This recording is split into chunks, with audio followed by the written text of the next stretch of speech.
The night pressed down on me like a held breath, the kind that makes your chest ache before you even realize you are afraid. Rain streaked the windows of the old guest house, turning the city lights outside into trembling veins of gold, and I remember thinking that this was how my life felt at that moment, blurred, uncertain, stretched thin by circumstances I never planned. I had come here with nothing but a small bag, a tired heart, and the stubborn hope that tomorrow might be kinder than yesterday, and I did not know that this night, in a room too small for distance, would quietly change the direction of everything. If you believe in kindness, in second chances, and in the idea that small moments can transform entire lives, take a second right now to like this video, share it with someone who needs hope, comment your thoughts, and subscribe to the channel, The Kindness Chronicles, so stories like this can keep reaching hearts that are still learning how to heal. I had met her earlier that evening under circumstances that felt accidental, but later revealed themselves as necessary. A delayed bus, a missed connection, and a storm that refused to calm had pushed both of us into the same aging guest house on the edge of the city. The place smelled faintly of damp wood and old paint, and the narrow hallways carried every sound as if they wanted witnesses. We were strangers bound by inconvenience, two tired souls looking for shelter rather than connection. I was carrying the weight of a recent failure that still burned in my chest, the kind that leaves you questioning your worth, your choices, and whether you are falling behind in a race everyone else seems to be winning.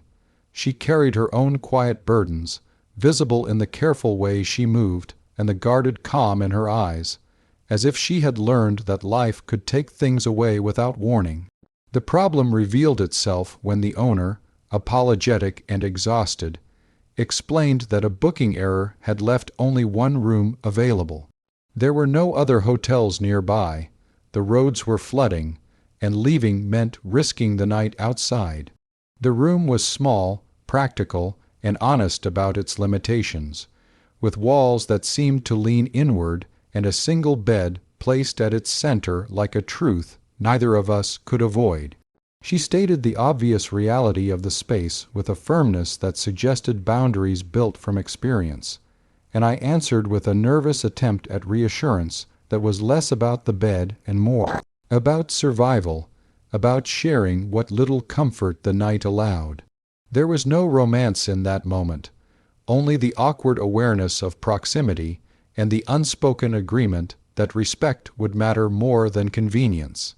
As the door closed behind us, the silence became a character of its own. Rain drummed steadily against the window, and the dim yellow light revealed the exhaustion written on both our faces. I busied myself with small movements, placing my bag down, staring at the floor, pretending that the room was larger than it was. Inside, my thoughts were loud and unkind, reminding me of how far I felt from the life I once imagined. I had lost my job weeks earlier, a quiet dismissal that left no room for protest, and with it went my confidence and my sense of direction. I had told no one how scared I was, how each night felt longer than the last, how the future looked like a foggy road with no signs. Standing there, sharing space with a stranger, I felt exposed in a way that went deeper than physical closeness. Time moved slowly, measured by the ticking of an old clock somewhere in the building and the rise and fall of our breathing. We spoke little, choosing instead to exist alongside each other with cautious courtesy. Yet even without words, stories leaked into the room. I could sense her tension soften as minutes passed, the way she sat on the edge of the bed with her shoulders slowly lowering, the way her gaze drifted from the walls to the window as if searching for reassurance in the storm. In that shared quiet, something subtle began to shift. The room stopped feeling like a trap and started to feel like a pause, a brief intermission in lives that had been moving too fast and hurting too deeply. As the night deepened, the power flickered once, plunging us into darkness before returning with a tired hum. That brief blackout felt symbolic, a reminder of how fragile stability can be, and it stirred something in me. I realized how rarely I allowed myself to be vulnerable, how often I hid behind humor or silence to avoid admitting fear. Being there, stripped of distractions, I felt the weight of my own loneliness. I thought about the people who had drifted away when life became inconvenient, about promises that faded under pressure, about the quiet belief that maybe I was meant to face things alone. Yet the presence of another human being in that small room challenged that belief without saying a word. The bed became the center of an unspoken negotiation, not of space but of trust. We arranged ourselves with care, leaving room where room barely existed, respecting invisible lines drawn by mutual understanding. The mattress creaked softly, and the sheets smelled of detergent and something older, like memories embedded in fabric. I lay there staring at the ceiling, watching shadows move as cars passed outside, my mind replaying past mistakes and imagined futures. At the same time, I felt an unexpected calm, a sense that I was not entirely alone in my uncertainty. Her breathing, steady and real, grounded me in the present moment in a way I had not felt in a long time. Sleep came in fragments, interrupted by thoughts and the occasional thunder rolling in the distance. In those half-dream states, memories surfaced of childhood nights when sharing a bed meant safety, not awkwardness, when closeness was natural and comforting. I woke at one point to the sound of rain easing, the storm finally losing its grip on the city. Dawn was still far away, but the darkness felt less heavy, as if the night had spent its fury and left behind something softer. I sensed her stirring too, a shared wakefulness that did not require explanation. Morning arrived quietly, with pale light slipping through the curtains and illuminating dust in the air like tiny stars. The room looked different in daylight, smaller but warmer, less intimidating. The storm had washed the city clean, and the silence that followed felt like a promise. We prepared to leave with the same politeness we had maintained all night, but there was something else now, an unspoken recognition that we had shared more than just space. We had shared a moment of trust in a world that often discourages it, a moment of kindness rooted in necessity but grown into something meaningful. As we stepped out into the fresh morning air, our paths diverged, but the impact of that night lingered. I walked away feeling lighter, not because my problems had vanished, but because I had been reminded of my capacity to connect, to respect, to offer and receive humanity even in uncomfortable situations. That single bed had held more than two tired bodies. It had held fear, hope, boundaries, and the quiet courage it takes to believe that there can be room for both understanding and vulnerability in our lives. In the days that followed, I noticed changes in myself. I spoke more honestly with people, admitted when I was struggling, and accepted help without shame. I approached opportunities with less bitterness and more openness, remembering that night as proof that not all unexpected situations end badly. Sometimes they teach us exactly what we need to learn. I never saw her again, but she remained a gentle presence in my memory, a reminder that kindness does not always announce itself loudly. Sometimes it simply shares the space it has and asks nothing in return. If this story stirred something in you, if it reminded you of a moment when a stranger's presence made a difficult time easier, please take a moment now to like the video, share it with someone who might need encouragement, and subscribe to The Kindness Chronicles so more stories like this can continue to spread warmth and hope. And before this story ends, I have a special request for you.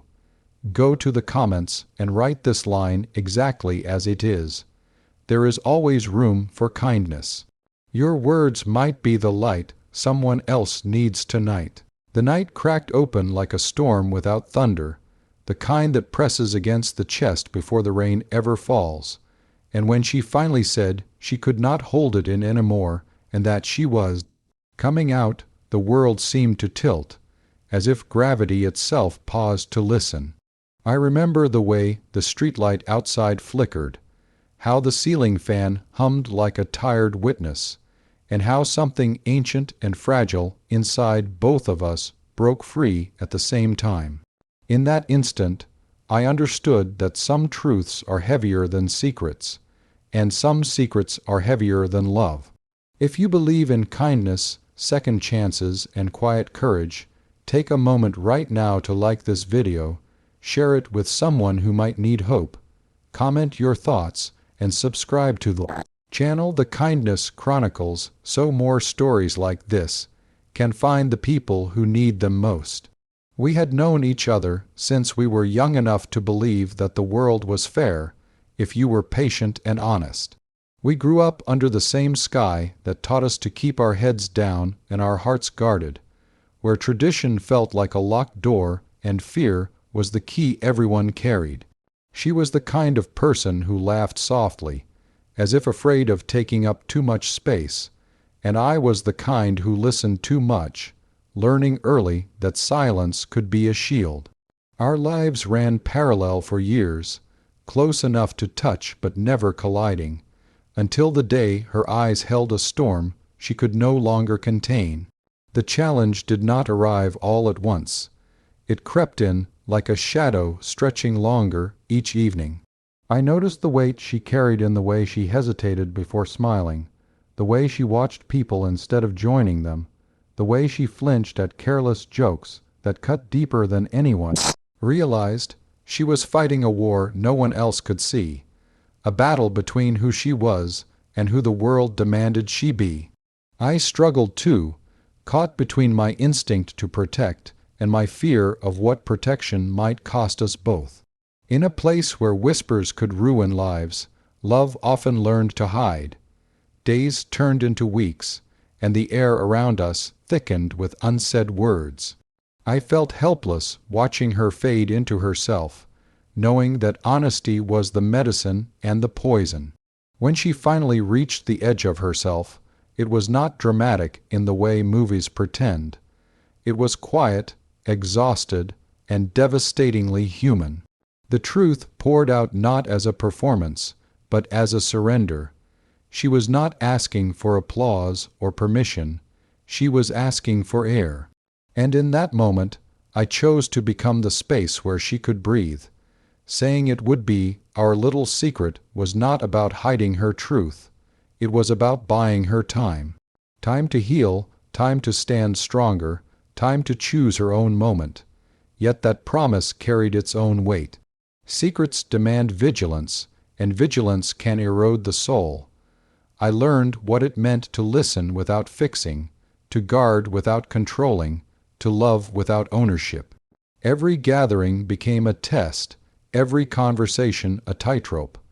I watched her smile through pain and wondered if silence was saving her or slowly drowning us both. The world outside did not soften just because our hearts had opened. Prejudice remained loud, ignorance careless, and danger real. I saw how easily kindness could turn into cruelty when difference appeared. My own struggle grew as I questioned my role, my courage, my limits. There were nights I lay awake imagining a future where she could walk freely, and mornings when fear convinced me that dreaming was reckless. Still, change has a way of beginning in the smallest places, and ours began with trust. As months passed, something subtle shifted. She started to stand taller, her laughter grew steadier, and her eyes carried less apology. The secret did not shrink her, it strengthened her. Watching that transformation taught me that truth, even when hidden, has a way of healing from the inside out. I learned that allyship is not loud declarations but consistent presence, not grand gestures but everyday loyalty.